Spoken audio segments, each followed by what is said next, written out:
Okay, welcome to the second lecture on post-colonialism, dear students. Today we will resume the classes from where we had left in the last class. तो पिछली class में हम लोगों ने बात किया था कि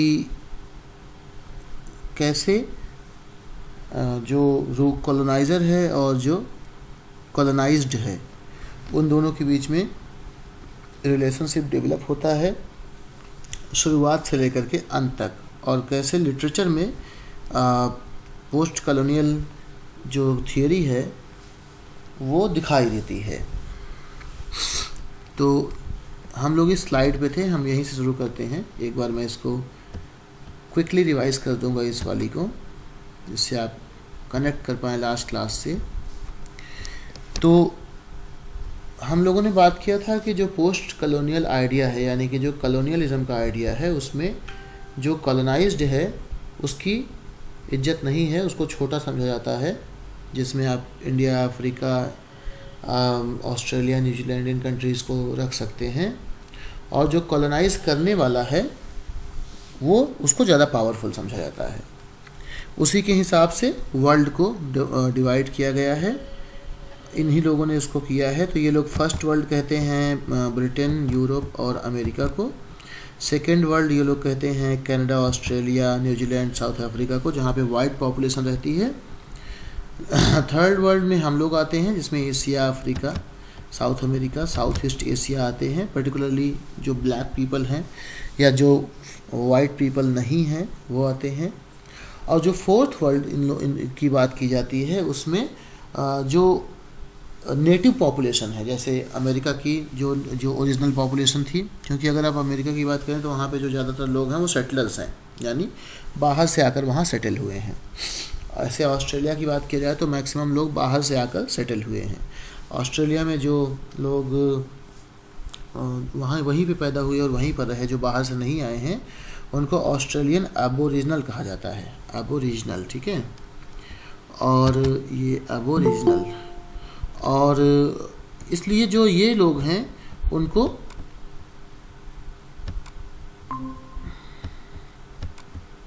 फोर्थ वर्ल्ड कहा जाता है। तो इस तरीके से ये दिखाई देता है कि जो लोग हैं उनको ग्रुप्स में बांट दिया गया है, या क्षेत्रीय ग्रुप या ज्योग्राफिकल ग्रुप्स में बांट दिया गया है। और उसी तरीके से वर्ल्ड हिस्ट्री को भी ऑर्गेनाइज़ किया गया है। हम लोगों ने लास्ट क्लास को यहीं पे छोड़ा था कि अगर आप देखें तो हम यूरोप की बात बहुत ज़्यादा करते हैं, अमेरिका की बात बहुत ज़्यादा करते हैं, चाहे डेमोक्रेसी की बात हो, चाहे फिज़िकल साइंसेस की बात हो, चाहे आपकी किसी और तरीके के ज्ञान की बात हो। हम अक्सर यूरोप की बात और अमेरिका की बात करते हैं, लेकिन बहुत से ऐसे कल्चर्स रहे जो यूरोप और अमेरिका से बहुत पहले थे, चाहे वो ग्रीस का हो, इजिप्ट का हो, या अफ्रीका का हो, या इवन इंडिया का वैदिक कल्चर हो।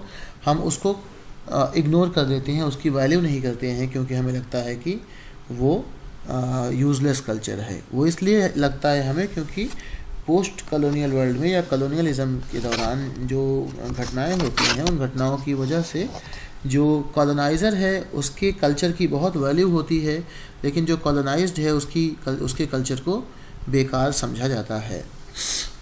इसी तरीके से हम लोग जानते हैं कि वर्ल्ड वार हुआ, वर्ल्ड वार 1 हुआ, वर्ल्ड वार 2 हुआ, लेकिन जिस चीज़ को वर्ल्ड वार कहा जाता है, क्या वो एक्चुअली वर्ल्ड वार था? क्योंकि जो वर्ल्ड वार होता है उसमें तो पूरे वर्ल्ड को लड़ाई करनी चाहिए, लेकिन वर्ल्ड वार 2 में तो जो वर्ल्ड वार हुए उसमें जो मेन कंट्रीज शामिल थे वो कौन थे? इंग्लैंड शामिल था, जर्मनी शामिल था, यूएस था और जापान था, ठीक है। यूरोप के कुछ और देश हो सकते हैं, लेकिन अगर आप देखेंगे तो वर्ल्ड का काफ़ी बड़ा हिस्सा है जो इस वर्ल्ड वार में शामिल ही नहीं था, फिर भी उसको वर्ल्ड वार कहा जाता है। ऐसे बहुत से कंट्रीज़ हैं जो काफ़ी ज़्यादा पॉपुलेटेड हैं, बहुत ज़्यादा उसमें उनका एरिया है, और वो शामिल नहीं हुए वर्ल्ड वार में, लेकिन इस वार को वर्ल्ड वार कहा जाता है। ये चीज़ ये दिखाती है कि जो वर्ल्ड का डेफिनेशन है वो बहुत ही सेलेक्टिव है, सिर्फ कॉलोनाइज़र को सूट करने वाला है, कॉलोनाइज्ड को सूट करने वाला नहीं है। हम लोगों ने लास्ट क्लास में बात किया था कि कौन कौन सी बुक्स हैं जो बहुत इम्पॉर्टेंट हैं पोस्ट कॉलोनियल थियरी में, तो हमने उसमें एक बुक ओरिएंटलिज्म की बात किया था जो एडवर्ड साइड ने लिखा है। तो ओरिएंटलिज्म में क्या होता है कि यहाँ पे यूरोसेंट्रिसिज्म, जिस टर्म की हमने लास्ट क्लास में बात की थी, उसको डिफाइन करने की कोशिश की जाती है। सो यूरोसेंट्रिसिज्म मैंने लास्ट क्लास में बताया था कि यूरोप को सेंटर मान लिया जाए और यूरोप को ज़्यादा इम्पोर्टेंट मान लिया जाए, यूरोप को ही सबसे ज़्यादा वैल्यूएबल मान लिया जाए, उनकी कल्चर को ही सबसे ज़्यादा अच्छा मान लिया जाए, बाकी जगहों की कल्चर को, बाकी लोगों की वैल्यूज़ को कोई महत्व ना दिया जाए, तो उसे कहा जाता है यूरोसेंट्रिसिज्म। तो एडवर्ड साइड ने यूरोसेंट्रिसिज्म को डिफाइन करने की कोशिश की है, ठीक है। तो साइड ने क्या है, उन्होंने माइकल फुको की एनालिसिस को आगे बढ़ाया है, जिसके बारे में हम अलग से बात करेंगे किसी क्लास में। और फुको की जो एनालिसिस लिटरेचर और कल्चर की है, उसको उन्होंने समझाने की कोशिश की है, ठीक है। फुको जो है वो बात करते हैं जो लिटरेचर का एनालिसिस है और जो कल्चर का एनालिसिस है, उसको समझने के लिए पॉलिटिक्स का और आइडियोलॉजी का जो स्ट्रगल होता है उसकी बात वो करते हैं, और एडवर्ड साइड भी उसी को एक्सप्लेन करते हैं। तो हम थोड़ा सा इसको यहाँ पे समझेंगे बहुत ब्रीफ में, आगे चल करके हम इसको जब हम फुको को पढ़ेंगे तो हम डिटेल में उनके आइडियाज़ को समझने की कोशिश करेंगे। तो ओरिएंटलिज्म करता क्या है? ओरिएंटलिज्म एक डिस्कोर्स है, और ओरिएंटलिज्म बेसिकली क्या है ना, ये भी एक क्वेश्चन है कि ओरिएंटलिज्म एक बुक तो है, बट ओरिएंटलिज्म क्या है? सबसे पहले तो हमें ये जाना है ओरिएंट क्या है, ठीक है। तो ओरिएंट का मतलब ये होता है, जैसे हम लोग हैं इंडिया में, इसको आप ईस्ट मान लीजिए, ठीक है, और हम अक्सर कहते हैं कि इंडिया में वेस्टर्न कल्चर का बहुत प्रभाव दिख रहा है, वेस्टर्नाइज्ड हो रहा है ना, वेस्टर्न कल्चर की बात करते हैं और हम अपने आप को ईस्ट मानते हैं। अगर आप वर्ल्ड के मैप को देखें, जिस तरीके से वर्ल्ड का मैप बना है उसके हिसाब से हम लोग ईस्ट में हैं और वो लोग वेस्ट में हैं, जिस तरीके से वर्ल्ड के मैप को देखने का कल्चर है। तो ओरिएंट का मतलब ईस्ट होता है, और ओरिएंटलिज्म का मतलब होता है कि ईस्ट के हिसाब से सोचना। ईस्ट में पर्टिकुलरली वो कंट्रीज़ हैं जो गुलाम बनाई गई, ईस्ट में पर्टिकुलरली वो कंट्रीज़ हैं जो एक तरीके से देखिए तो कॉलोनाइज्ड हुई, वो कॉलोनाइज़र नहीं थी। तो ईस्ट की यानी जो कॉलोनाइज्ड कंट्री हैं, जिनको गुलाम बनाया गया, जब उन कंट्रीज़ ने अपनी बातों को कहना शुरू किया, अपने ऊपर हुए अत्याचारों की बातों को लिखना शुरू किया, और लिटरेचर में कैसे उनके अधिकारों का हनन किया गया था, इसको एक्सपोज करना शुरू किया, ठीक है, तब ओरिएंटलिज्म सामने आता है। इसी को ओरिएंटलिज्म कहते हैं। मतलब ये होता है ओरिएंटलिज्म का कि ओरिएंट की बातों को करना, कॉलोनाइज्ड की बातों को करना, जिनको कॉलोनाइज किया गया उनकी बातों को सामने रखना, उसको ओरिएंटलिज्म कहा जाता है। तो ओरिएंटलिज्म बेसिकली है क्या? ये एक डिस्कोर्स है। डिस्कोर्स क्या होता है? डिस्कोर्स एक कंटिन्यूअस डायलॉग होता है, जिसको डिस्कोर्स कहा जाता है, ठीक है। तो ओरिएंटलिज्म एक डिस्कोर्स है जो वेस्ट अबाउट द ईस्ट, ठीक है, जो वेस्ट ईस्ट के बारे में सोचता है वो, और जो ईस्ट वेस्ट के बारे में सोचता है वो। A huge body of text literary, बहुत सारा लिटरेचर का वर्क है, ठीक है, लिटरेचर का है, टोपोग्राफिकल, एंथ्रोपोलॉजिकल, हिस्टोरिकल और सोशियोलॉजिकल वर्क है, ठीक है।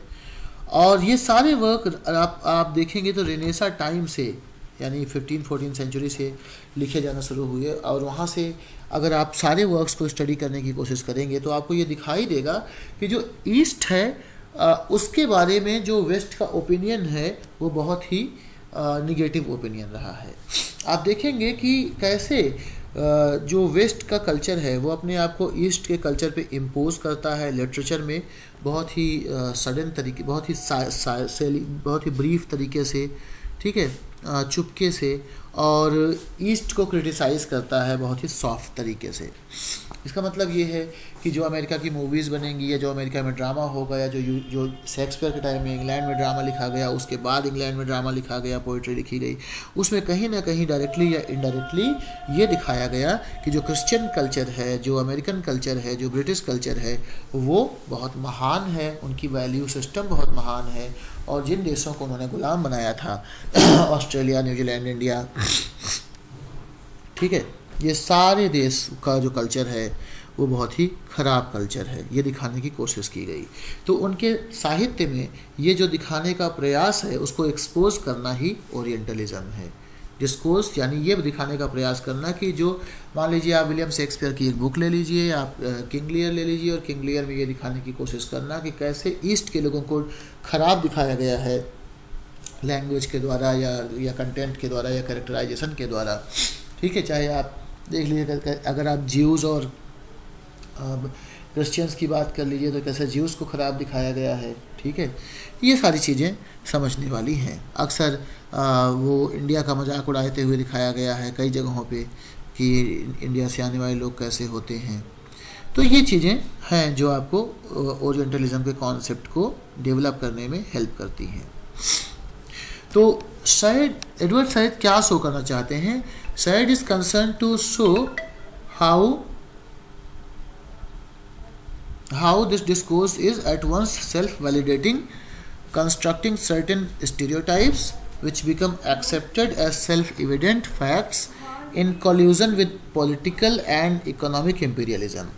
आप समझने की कोशिश करिए आप। तो एडवर्ड साइड क्या दिखाने की कोशिश कर रहे हैं? आप लोगों को आवाज़ आ रही है, समझ रहे हैं आप? Yes sir. एडवर्ड साइड क्या दिखाने की कोशिश करते हैं? वो दिखाने की कोशिश करते हैं कि जो डिस्कोर्स, जो डायलॉग, जो प्रेजेंटेशन क्रिएट किया गया वेस्ट के राइटर्स के द्वारा, उसने क्या किया? उसने इस चीज़ को हमेशा के लिए स्थापित करने की कोशिश की कि वेस्ट जो है वेस्ट है, ईस्ट जो है वो ईस्ट है। वेस्ट ज़्यादा पावरफुल है, उसकी वैल्यूज़ ज़्यादा पावरफुल हैं, ईस्ट बेकार है, उसकी वैल्यूज़ यूजलेस हैं। ठीक है, तो इसने एक ऐसा डिस्कोर्स क्रिएट करने की कोशिश की एट वंस सेल्फ वैलिडेटिंग, जो अपने आप को ही सही बताता है, कंस्ट्रक्टिंग सर्टेन स्टीरियोटाइप्स। ठीक है, ढेर सारे ऐसे स्टीरियोटाइप्स को क्रिएट किया गया। यानी ये स्टीरियोटाइप क्या होता है? कोई बात बार बार कही जाए और उसको हमेशा के लिए मान लिया जाए। तो उन लोगों ने इसी बात को इतनी बार कहा कि ये मान लिया गया कि वेस्टर्न कल्चर सुपेरियर है, ईस्टर्न कल्चर इन्फीरियर है, which becomes accepted as a self evident fact. धीरे धीरे बार बार कहने पे वो एक सेल्फ एविडेंट फैक्ट बन जाती है, in collusion with political and economic imperialism. और क्योंकि वो लोग पॉलिटिकली स्ट्रांग हैं और इकोनॉमिकली स्ट्रांग हैं, अगर आज भी देखिए तो ब्रिटेन की बनी हुई कोई चीज़ हो तो हम उसको ज़्यादा महत्व देते हैं, इंडिया का बना हुआ हो, मैन्युफैक्चर्ड हो, तो हम उसको कम महत्व देते हैं। तो ये एक मार्केट इम्पीरियलिज्म है, इकोनॉमिक इम्पीरियलिज्म है, जिसमें हम ये मानते हैं कि ब्रिटेन अच्छा प्रोड्यूस करता है, ब्रिटेन का बना लैपटॉप हो तो हम बहुत ज़्यादा अच्छे से उसको यूज़ करेंगे। इनफैक्ट अगर आप ये भी मान सकते हैं कि जो बड़ी बड़ी कंपनीज़ हैं वो अपने अच्छे प्रोडक्ट को अमेरिका में या ब्रिटेन में लॉन्च करेंगी, यूरोप में लॉन्च करेंगी, और जो उनका थोड़ा ख़राब क्वालिटी का प्रोडक्ट होगा उसको इंडिया में, पाकिस्तान में, बांग्लादेश में लॉन्च करेंगी, है ना। तो ये दिखाता है कि किस तरीके से जो है ये डिस्कोर्स स्थापित होता है। सो ओरिएंटलिज्म का जो प्रोसेस है उसी को ओरिएंटेशन कहते हैं। तो orientation is a western style of for dominating. Orientation क्या है? ये वेस्ट के देशों का एक स्टाइल है जिससे वो हमें डोमिनेट करने की कोशिश करते हैं। रीस्ट्रक्चरिंग वो and having authority over the Orient, और वो ये दिखाने की कोशिश करते हैं कि उनका ओरिएंट के ऊपर यानी ईस्ट के ऊपर अधिकार है, वो जो चाहे वो कर सकते हैं। It is the result of arrogant and overbearing attitude. उनका जो एटीट्यूड है बहुत एरोगेंट है, ओवर बियरिंग है, of the 19th century. Particularly अगर आप 19वीं सेंचुरी में देखेंगे तो, and the early 20th century, और 20वीं सेंचुरी की शुरुआत में देखेंगे तो, और उस दौरान यूरोपियन इम्पीरियलिज्म यानी यूरोप का जो साम्राज्यवाद था बहुत ज़्यादा फैला हुआ था। ठीक है, सो ओरिएंटलिज्म एक स्टाइल है। ये सारा डेफिनेशन आपको एडवर्ड साइड से मिलेगा। ओरिएंटलिज्म एक स्टाइल है ऑफ थॉट, सोचने का एक तरीका है, based upon the ontological and epistemological distinction between the Orient and the oxidant. Oxidant वो हैं जो पूर्व वाले हैं, वेस्टर्न वाले, ओरिएंट हम लोग हैं। और मैंने आप लोगों को एक क्लास में ऑन्टोलॉजी और एपिस्टेमोलॉजी का क्या मतलब बताया था। ऑन्टोलॉजी का मतलब होता है about being, about existence, and epistemology का मतलब होता है अबाउट नॉलेज। ऑन्टोलॉजी अस्तित्व की बात करता है और एपिस्टेमोलॉजी ज्ञान की बात करता है। तो ये दिखाने की कोशिश की जाती है कि जो यूरोप का या जो वेस्टर्न अस्तित्व है वो जो ईस्टर्न का जो एग्जिस्टेंस है उससे ज़्यादा पावरफुल है। शुरुआत से ही वो लोग ज़्यादा पावरफुल हैं, ये दिखाने की कोशिश की जाती है। और एपिस्टेमोलॉजिकली यानी कि ज्ञान के रूप, जो ज्ञान की बात है, जो पॉइंट है, उसमें ये दिखाने की कोशिश की जाती है कि epistemologically they are more rich and we are less rich. ठीक है। Without examining Orientalism as a discourse, one cannot understand how European culture was able to manage its control over its colonies during the post-enlightenment period. ठीक है। तो हमको अगर ये समझने की कोशिश करनी है कि जब इनलाइटनमेंट का पीरियड आया, जागरण का काल आया, जब लोगों ने सच्चाई को समझना शुरू किया, तो हमें उसको, उसमें क्या क्या परिवर्तन आया, ये समझने के लिए हमको ओरिएंटलिज्म के डिस्कोर्स को कम्प्लीटली समझने की आवश्यकता है। अगर आप उसको समझेंगे तो आपको पता चलेगा कि European culture gained strength and identity by setting itself against the orient as a सन ऑफ सरोगेट सेल्फ, राइट। तो ओरिएंट जो यूरोपियन कल्चर था, उसने अपने आप को ज़्यादा पावरफुल कैसे बनाना दिखाया, उन्होंने अपने आप को दिखाया ज़्यादा पावरफुल इस तरीके से कि उन्होंने कहा कि उनकी जो स्ट्रेंथ है, उनकी जो आइडेंटिटी है, वो ज़्यादा पावरफुल है ईस्ट की तुलना में, ओरिएंट की तुलना में, और इस तरीके से उन्होंने अपने आप को इस्टेब्लिश किया।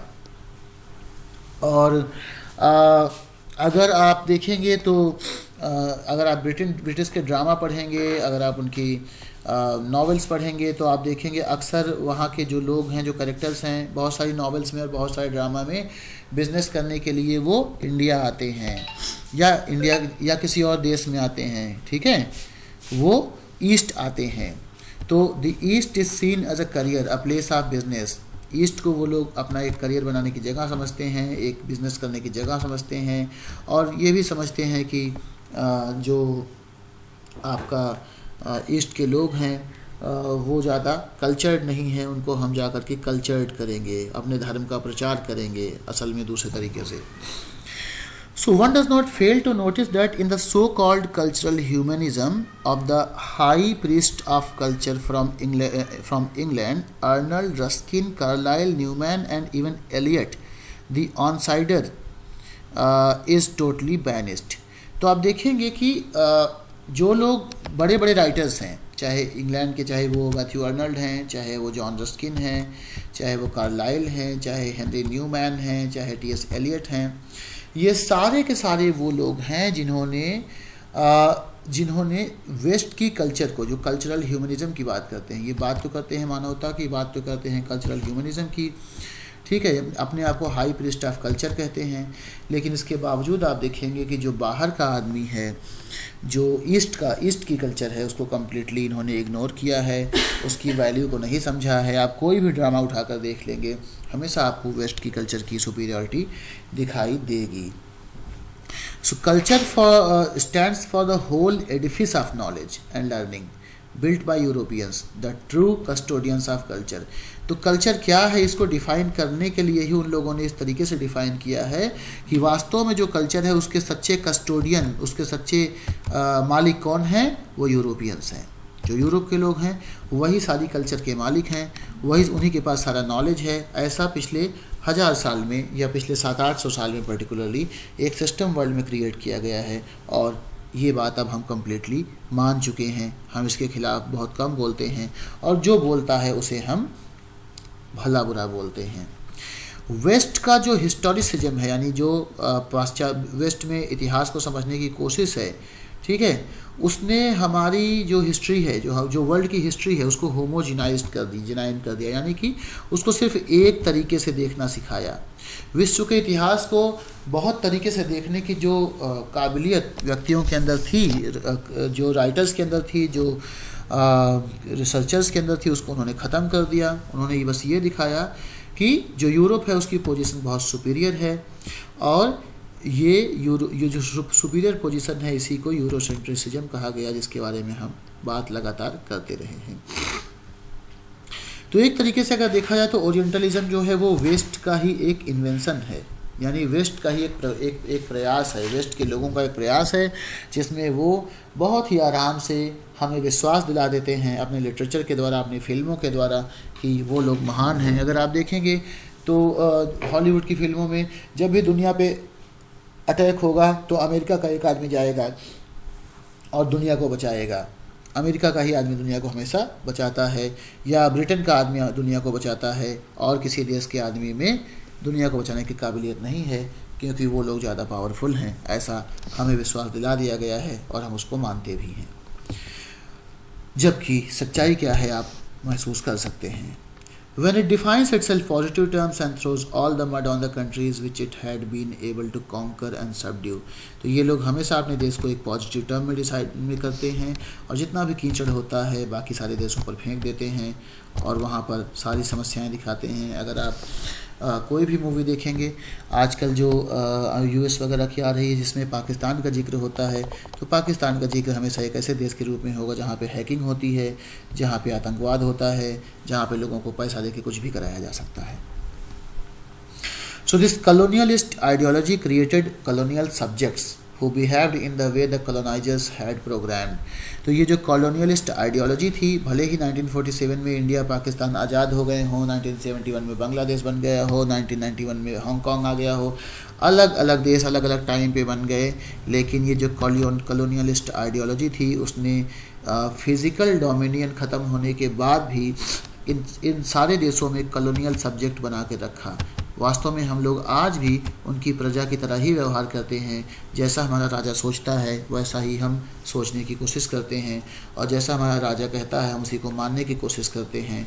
तो यूरोप में जो होता है, जो इंग्लैंड में होता है और जो अमेरिका में होता है, हम उसी को सबसे ज़्यादा अच्छा मानते हैं और हम उन्हीं को कॉपी करते हैं। चाहे कपड़ा पहनने का स्टाइल हो, चाहे इवेंट्स को सेलिब्रेट करने का त्यौहार का स्टाइल हो। अगर आप देखें तो हम धीरे धीरे अपने त्योहारों को भूलते जा रहे हैं। दिवाली में हमारे आजकल के बच्चों का इंटरेस्ट कम होता जा रहा है, लेकिन उनका इंटरेस्ट हैलोवीन जैसे त्योहारों में बढ़ता जा रहा है, क्योंकि हम अपने मालिक को कॉपी करने की कोशिश करते हैं और हमारे दिमाग में से बात कभी निकल नहीं पाई कि वो हमारे मालिक रहे हैं, और आज भी हम उनको एक मालिक की तरह ही ट्रीट करते रहे हैं।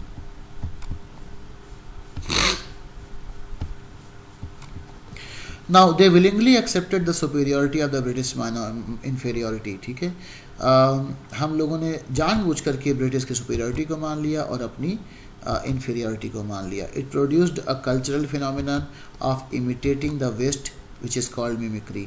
और इसीलिए एक कल्चरल फिनोमेना आता है, एक बहुत बड़ा टर्म है, इसको बहुत इंपॉर्टेंट है समझना है, आपको एग्ज़ाम में आ सकता है ये।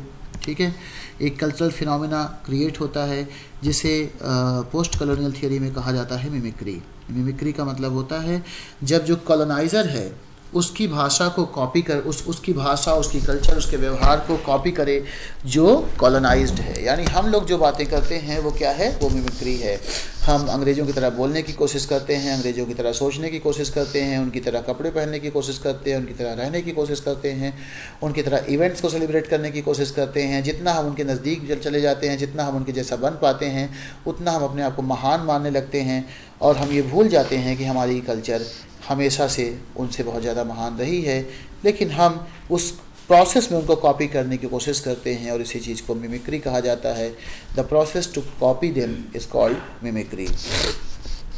The colonial subjects developed what is called double consciousness. और इस तरीके से आप देखेंगे तो जो कॉलोनीज़ में रहने वाली प्रजा है, हम लोग हैं, इनके अंदर एक डबल कॉन्शसनेस आ गई। पहली कॉन्शसनेस तो अपनी खुद की कल्चर की, दूसरी कॉन्शसनेस जो उनको विदेशों से प्राप्त हुई है। That is perceiving the world through the consciousness of the coloniser. हम लोग इस वर्ल्ड को कॉलोनाइज़र की आंखों से देखना सीख चुके हैं, as well as through their own vision provided by their native culture. और हमारे पास एक और विज़न है, अपने नेटिव कल्चर के द्वारा दिए गए विज़न से हम इसको देखने की कोशिश करते हैं। लेकिन अगर आप देखेंगे तो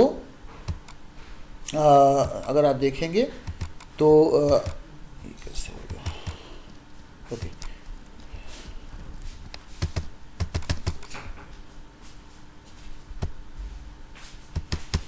right, let me try to correct it, how to go to next 10.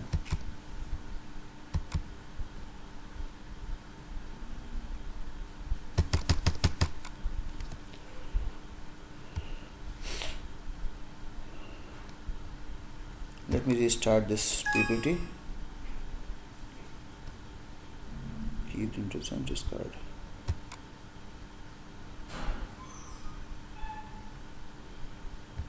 Okay, is it visible to you? Yes, sir. Okay, so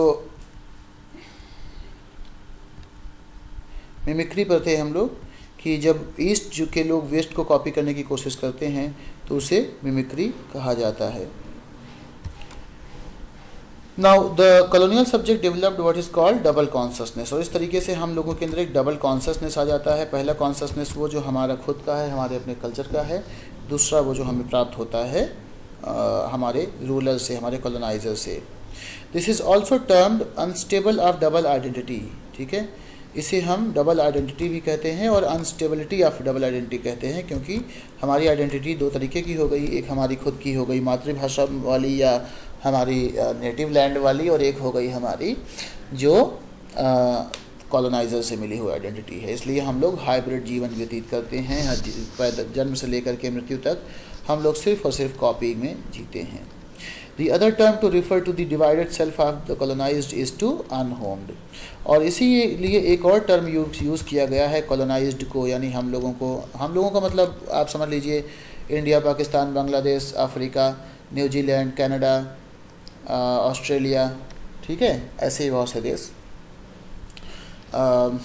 तो इसीलिए एक और वर्ड यूज़ किया गया है जिसको एडवर्ड साइड ने यूज़ किया, जिस वर्ड का नाम है अनहोम्ड। उन्होंने होमलेस नहीं यूज़ किया बल्कि अनहोम्ड यूज़ किया। होमलेस का मतलब हुआ जिसके पास घर नहीं है, अनहोम्ड का मतलब है जो घर में ही रहता है लेकिन घर में रहते हुए भी उसको घर से निकाल दिया गया है। तो हम तो रहते इसी कल्चर में हैं लेकिन हमको अपने ही कल्चर से बाहर कर दिया गया है, हम अपने ही कल्चर को नहीं समझ पाते हैं। ये वर्ल्ड, ये न्यूक्लियर बॉम्ब से ज़्यादा ख़तरनाक है, क्योंकि न्यूक्लियर बॉम्ब जो होता है वो फिज़िकलिटी को अफेक्ट करता है, भविष्य में पैदा होने वाले बच्चों के फिज़िकलिटी को भी प्रभावित करता है। लेकिन जो कॉलोनाइजेशन है वो हमारे माइंड्स को डिजीज़ कर देता है हमेशा हमेशा के लिए, और हमारी आगे के आने वाली जो संतानें हैं वो कभी भी उससे बाहर नहीं निकल पाती। और जितना बेहतर हम कॉपी कर पाते हैं वेस्ट को, उतना बेहतर इंसान हम अपने आप को मानते हैं। तो इसीलिए अनहोम से एक वर्ड बनता है अनहोमलीनेस। उसके बाद जब माइग्रेशन होता है और ज़बरदस्ती माइग्रेशन होता है, लोगों को अपनी जगहों से निकाला जाता है, रूटलेसनेस होती है, वो अपनी जड़ों को खो देते हैं, और बहुत सारे फैक्टर्स होते हैं जो आइडेंटिटी क्राइसिस क्रिएट करते हैं। यानी हम ये जानने में कंफ्यूज रहते हैं कि हमारी आइडेंटिटी क्या है। तो अगर आप देखेंगे तो हमें कभी कोई हिस्टोरियन ये बताता है कि हम आर्यों की संतान हैं, कोई बताता है कि आर्य बाहर से आए थे, कोई कहता है कि जो मुस्लिम हैं इंडिया में वो सारे कन्वर्टेड हैं, कोई कहता है कि कुछ मुस्लिम ओरिजिनल हैं, कोई कहता है कन्वर्टेड नहीं हैं। आप देखेंगे बहुत कुछ आपको फैक्टर्स देखने को मिलेंगे। लेकिन बहुत दुख की बात ये है कि हम सारे के सारे लोग अपने ही देश में एक तरीके से साइकोलॉजिकल रिफ्यूज़ी बन गए हैं। ठीक है, क्या बन गए हैं? Psychological refugee. इसका मतलब ये है कि हम जैसे अपना देश छोड़ करके कहीं चले जाते हैं फिज़िकली और वहाँ रहने लगते हैं, वहाँ हमारी कोई ख़ास जान पहचान नहीं होती, हमारी कोई वैल्यू नहीं होती। हम वहाँ पे रह तो रहे होते हैं लेकिन हमारे कल्चर की कोई इज्जत नहीं होती। सिमिलरली हम लोग रह तो अपने ही देश में रहे हैं लेकिन हम साइकोलॉजिकली खुद उस कल्चर के पार्ट नहीं हैं, और इसलिए हम साइकोलॉजिकल रिफ्यूज़ी बन गए हैं। ठीक है। In not being able to feel at home even in one's own home. हम लोग अपने घर में हैं लेकिन हम लोग we are not able to feel at home, हम अपने घर जैसा महसूस नहीं करते हैं। So many of those who lived in decolonized nations now experience double consciousness and unhomeliness। बहुत सारे लोग जो decolonized nations में रहते हैं, यानी जो ऐसे राष्ट्र जहाँ पे पहले कॉलोनीज थी लेकिन अब नहीं हैं, वो आज भी डबल कॉन्शसनेस को महसूस करते हैं और अनहोमलीनेस को महसूस करते हैं। How do we reclaim the precolonial past and how do we overcome the attainment contemporary literature of the third world moves. ठीक है, अब हमको ये समझना है कि हम कॉलोनाइजेशन के पहले वाला जो हमारा माइंडसेट था उसको हम कैसे प्राप्त कर सकते हैं, हम अपने ओरिजिनल कल्चर में कैसे लौट सकते हैं। ठीक है, हम प्री कॉलोनियल पास्ट को कैसे रिक्लेम कर सकते हैं और इस हम कॉलोनियल अटेनमेंट से कैसे हम निकल सकते हैं, ये इम्पॉर्टेंट चीज़ है। तो ये बड़ा आसान नहीं है, ये बहुत ही मुश्किल है, शायद इम्पॉसिबल है। ठीक है, one can not but notice such a movement in the history of Indian writing in English से फ्रॉम 1830। आप देखेंगे इंडियन राइटिंग इन इंग्लिश में, तो 1830 से लेकर के आज तक जो इंडियन राइटिंग इन इंग्लिश हुआ है उसमें एक प्रयास किया गया है टू रिक्लेम द पास्ट। इसमें एक राइटर हैं, बहुत बड़े राइटर, जिनका नाम KR श्रीनिवास अयंगर है। आपने ज़रूर सुना होगा, उनकी बुक का नाम है इंडियन राइटिंग इन इंग्लिश। अगर नहीं सुना है तो आप इसको मंगा लीजिए, पढ़ लीजिए, बहुत बढ़िया बुक है, मस्ट रीड है, हमें पढ़ना ही चाहिए। ये इसी पैटर्न को फॉलो करती है, ये हमारे पुराने कल्चर को रिक्लेम करने की, हमारी पुरानी राइटिंग स्टाइल को रिक्लेम करने की कोशिश हमें करने में हेल्प करती है। It is only by invoking the absent European ethos and values the true native reality could acquire legitimacy as a subject. हमें ये देखना पड़ेगा कि जो यूरोप के जो एथिक्स हैं, यूरोप की जो वैल्यूज़ हैं, उसमें क्या क्या कमियां हैं, तभी हम अपनी खुद की वैल्यूज़ और खुद की इथोस में, खुद के सिस्टम में विश्वास दोबारा जता पाएंगे।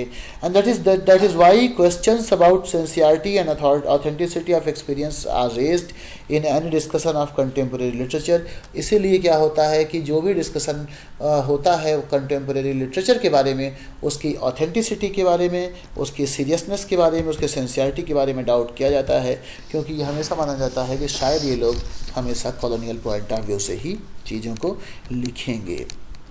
सलमान रुश्दी का एक फ्रेज़ है, बहुत फेमस फ्रेज़ है, उस फ्रेज़ को कहा जाता है राइटिंग बैक टू सेंटर। ठीक है, ये सलमान रुश्दी का फ्रेज़ है। और राइटिंग बैक टू सेंटर असल में वही एक प्रोसेस है जिसमें आप अपने कॉलोनाइज़र के ख़िलाफ़ लिखते हो, उसको कहीं ना कहीं ये दिखाने की कोशिश करते हो कि जो आप अपने लिटरेचर में दिखाते हो वो एकदम सही नहीं है। क्योंकि होता क्या है कि जो सेंटर है यानी यूरोप जो गुलाम बनाने वाला है, या जो ब्रिटेन है, या जो आपका अमेरिका है, एक तरीके से आज के टाइम में यूरोप को भी अमेरिका को भी मान सकते हैं आप। ये अलग बात है कि अमेरिका उस समय नहीं था, उस समय मतलब कॉलोनाइज़र नहीं था। The centre has pushed the consciousness of the colonies. इन्होंने क्या किया सेंटर ने, इन्होंने जो हमारी कॉन्शसनेस थी, हमारे विचार थे, उसको इन्होंने पुश किया, उसको उन्होंने झटका दिया, धोखा दिया और कहीं और पहुंचा दिया। लेकिन हर एक एक्शन का इक्वल और अपोजिट रिएक्शन होता है। अगर यूरोप ने हमारी कॉन्शसनेस को पुश करके बहुत दूर पहुंचाया, तो हम जाहिर सी बात है कि कभी न कभी ईस्ट से भी एक रिटर्न गिफ्ट उनको मिलना ही मिलना था, और इसलिए ईस्ट के लोगों ने अब लिखना शुरू किया है। तो अगर आप देखेंगे ऑस्ट्रेलियन राइटर्स हों या इंडियन राइटर्स हों, काफ़ी हद तक वो लोग वेस्ट के कल्चर को थोड़ा बहुत इनडायरेक्टली क्रिटिसाइज़ करना शुरू कर चुके हैं।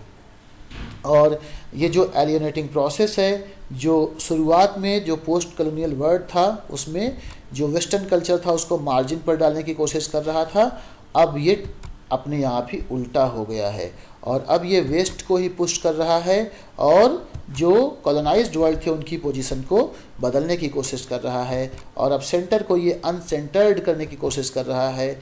जो अभी तक चीज़ें सिर्फ और सिर्फ इंडिविजुअल थी उनको प्लूरलिस्टिक करने की कोशिश कर रहा है। अगर आप वर्ल्ड पावर भी देखें तो एक टाइम था इंग्लैंड इकलौती पावर था वर्ल्ड की सबसे बड़ी।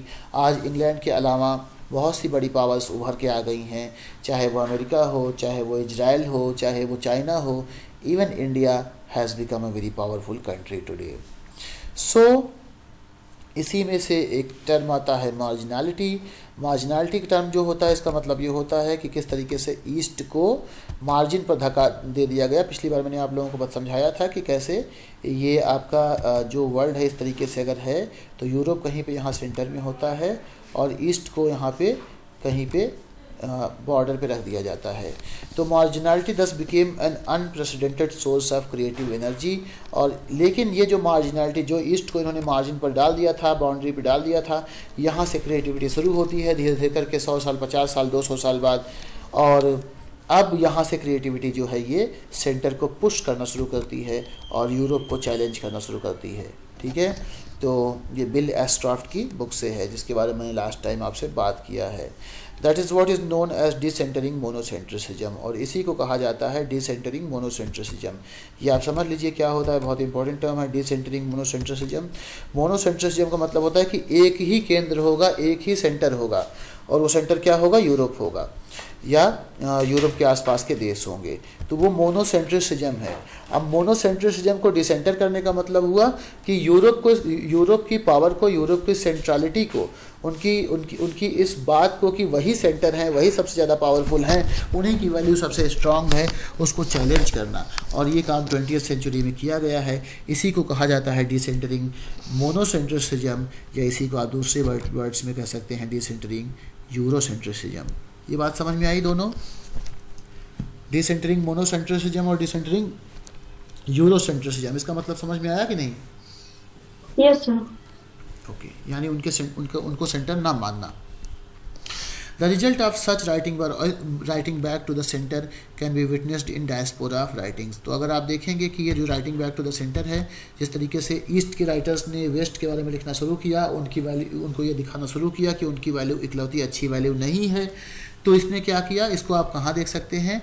डायस्पोरा लिटरेचर, जो हमारे देश के लोग बाहर जाकर रहते हैं, लिखते हैं, उसमें आप देख सकते हैं। Emerging in large number of the erstwhile Commonwealth countries, बहुत सारी ऐसी कंट्रीज़ जो पहले गुलाम हुआ करती थी, वहाँ पे बहुत से राइटर हैं जो बाहर गए और अच्छा लिख रहे हैं। उसमें ये फीचर आपको दिखाई देगा। इंडियन नॉवलिस्ट हो सकते हैं, नाइजीरियन नॉवलिस्ट हो सकते हैं, है ना।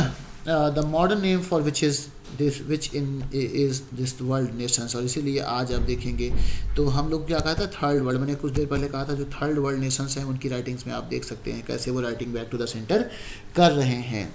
इसमें आपके हैं एक मिलन कुंडेरा जो है वो चेकोस्लोवाकिया के नॉवलिस्ट हैं, और उन्होंने एक बुक लिखी है जिसका नाम है टेस्टामेंट्स बिट्रेड 1995 में, ठीक है।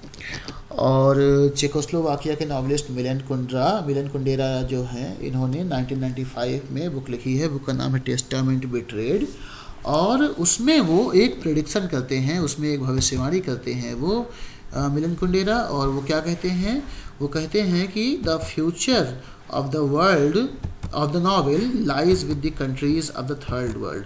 वो कहते हैं कि जो भूतकाल में जो हमारे वेस्ट था या अमेरिका था, उन्होंने नॉवेल राइटिंग को डोमिनेट किया है, वहीं पर सबसे ज़्यादा नॉवेल्स लिखी गई हैं, लेकिन जो फ्यूचर है नॉवेल राइटिंग का वो थर्ड वर्ल्ड में है, वो वहाँ नहीं है। और अगर आप ये 1995 में उन्होंने कहा था, और अगर आपको पता हो तो 2022 का जो नोबेल प्राइज़ लिटरेचर का मिला है वो आपके एक नाइजीरियन राइटर को मिला है, एक थर्ड वर्ल्ड कंट्री के राइटर को मिला है, इन लोगों को नहीं मिला है। तो पोस्ट कॉलोनियलिज्म क्या फेमिनिज्म से कुछ मिलता जुलता है? ये बात समझने के लिए तो एक सिमिलरिटी है कि जो पोस्ट कॉलोनियलिज्म है उसमें जो कॉलोनाइज़र है वो सेंटर पे अपने आप को रखता है, और जो कॉलोनाइज्ड है उसको वो मार्जिन पर ढकेल देता है। तो फेमिनिज्म में लगभग यही होता है, मेल अपने आप को सेंटर पर रखता है और जो फीमेल है उसको वो मार्जिन पर ढकेल देता है, ठीक है। तो इसलिए अगर आप देखेंगे तो आपको ढेर सारा पैरेलल दिखाई देगा फेमिनिज्म के बारे में और पोस्ट कॉलोनियलिज्म के बारे में। फेमिनिज्म मैंने अभी पढ़ाया नहीं है, पढ़ाऊंगा। एक क्रिटिक है जिनका नाम है एने मैक्लिंटॉक। क्रिटिक का नाम क्या है? एने मैक्लिंटॉक। तो एने मैक्लिंटॉक ने एक किताब लिखी है, उस बुक का नाम है colonial discourse and post colonial theory, ठीक है। इंपॉर्टेंट बुक है, याद रखिएगा नाम। एने मैक्लिंटॉक ने बुक लिखी है, बुक का नाम है colonial discourse and post colonial theory. और उसमें उन्होंने एक बड़ा इंटरेस्टिंग डेटा दिया है। उस डेटा में उन्होंने कहा है कि ये जो दुनिया है यहाँ पे लगभग 2/3 यानी 75% जो दुनिया का काम है, जो वर्ल्ड का वर्क है, वो कौन करता है? वीमेन करती है।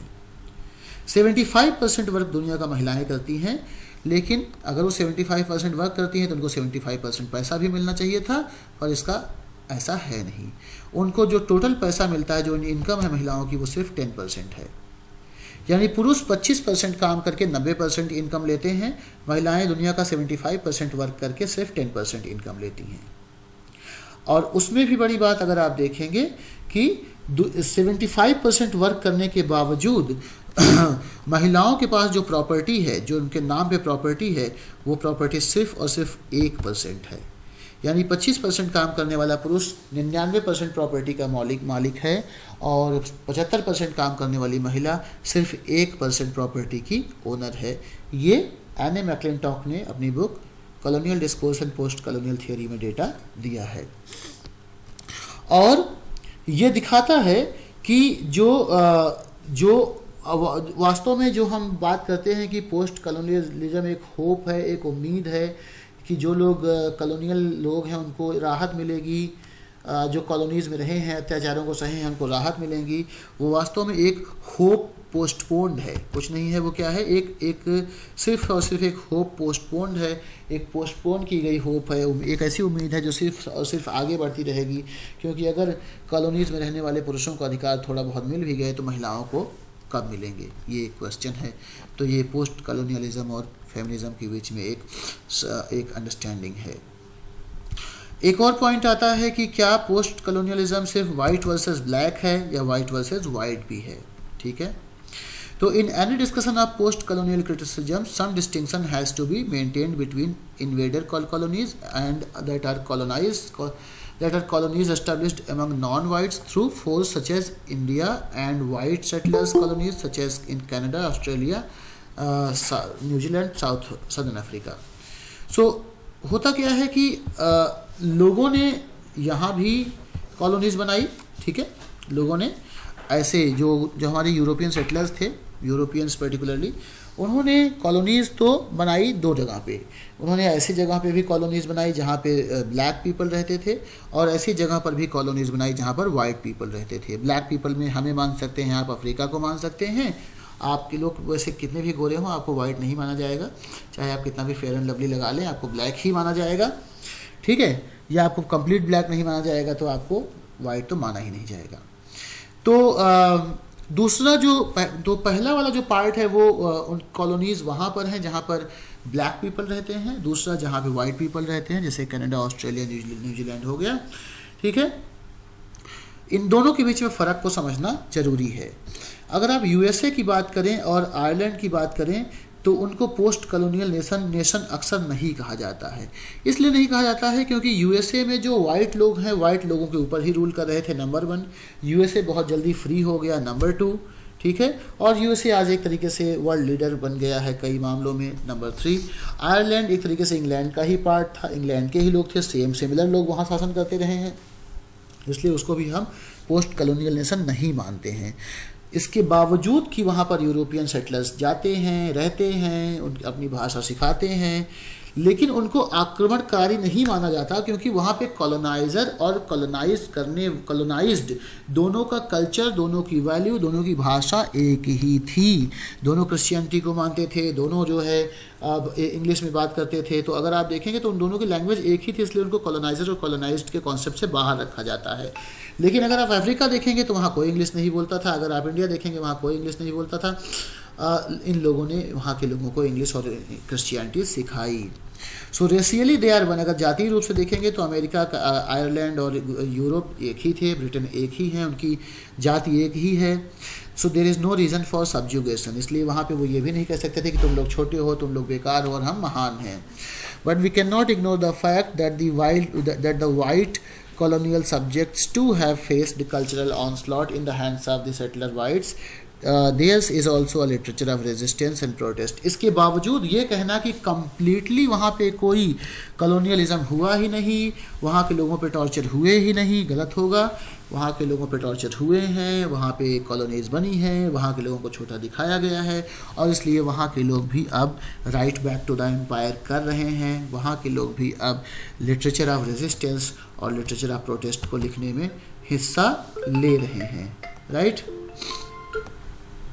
Now moving ahead, so the voice of protest comes off eloquently in the concluding stanza of A.D. Hope's poem Australia. तो A.D. होप एक बहुत अच्छे पोइट हैं जिनके बारे में आप जानते हैं। उनकी पोएम का नाम है ऑस्ट्रेलिया, जिसके बारे में हम बात करने जा रहे हैं। और ऑस्ट्रेलिया में इस पोएम में अगर आप देखेंगे तो उसकी आखिरी 4 लाइन है। आप लोग इस पोएम को घर पे पढ़ लीजिएगा ऑनलाइन। मैं लास्ट की 4 लाइन दिखा रहा हूँ जिसमें दिखाता है कि किस तरीके से वाइट नेटिव लोगों के ऊपर ही अत्याचार किए। यहाँ दिखाया गया है कि such savage and scarlet as no green hills dare, right. वो कहते हैं इस तरीके का सैवेज और इस तरीके का स्कारलेट बिहेवियर जो उन्होंने किया, no green hills dare springs in that waste some spirit which escapes the learned doubt, the chatter of cultured apes which is called civilization over there. तो वो वहाँ की जो सिविलाइजेशन है, जो वेस्ट की सिविलाइजेशन है, उसको क्वेश्चन कर रहे हैं, उसको बोल रहे हैं कि जिस चीज़ को वो सिविलाइजेशन कहते हैं वो वास्तव में कुछ नहीं है, वो एक सैवेजरी है, वो एक बेवकूफ़ी है, वो एक क्रूएलिटी है। ठीक है, स्प्रिंग्स इन दैट वेस्ट, वो कहते हैं कि वो वसंत ऋतु की मधुर मौसम को बर्बाद करने जैसा है। ठीक है, स्पिरिट विच स्केप्स, वो एक ऐसी जो वास्तविक स्पिरिट है, जो ओरिजिनलिटी है, उसको खराब कर देने वाला है, उसको उससे बचने वाला है। विच स्केप्स द लर्नड डाउट, यानी पढ़े लिखे लोगों का जो एक इंटेलेक्चुअल क्वेश्चनिंग है उसको ख़त्म करने वाली है, जिसको ये लोग सिविलाइजेशन कहते हैं, कल्चर कहते हैं। ठीक है, चैटर ऑफ कल्चर्ड एप्स, बोलते हैं कि ये कल्चर्ड, ये लोग जो है एप्स हैं, लंगूरों की तरह हैं, जो सिर्फ और सिर्फ कॉपी करते हैं और कॉपी करके उसको कल्चर मानते हैं। तो इस तरीके से वो अपनी पोएम ऑस्ट्रेलिया में क्रिटिसाइज़ करते हैं उन लोगों को जिन्होंने कॉलोनीज़ बनाई थी और उन लोगों ने जिन्होंने उन कॉलोनाइजर्स को कॉपी किया था। आप पढ़िएगा, इंटरेस्टिंग पोएम है। ठीक है, okay, there are 8 passages something. I would leave you now at this place today. आज शाम को most likely 8:30 I will take a class and we will conclude it. All right? Okay, sir.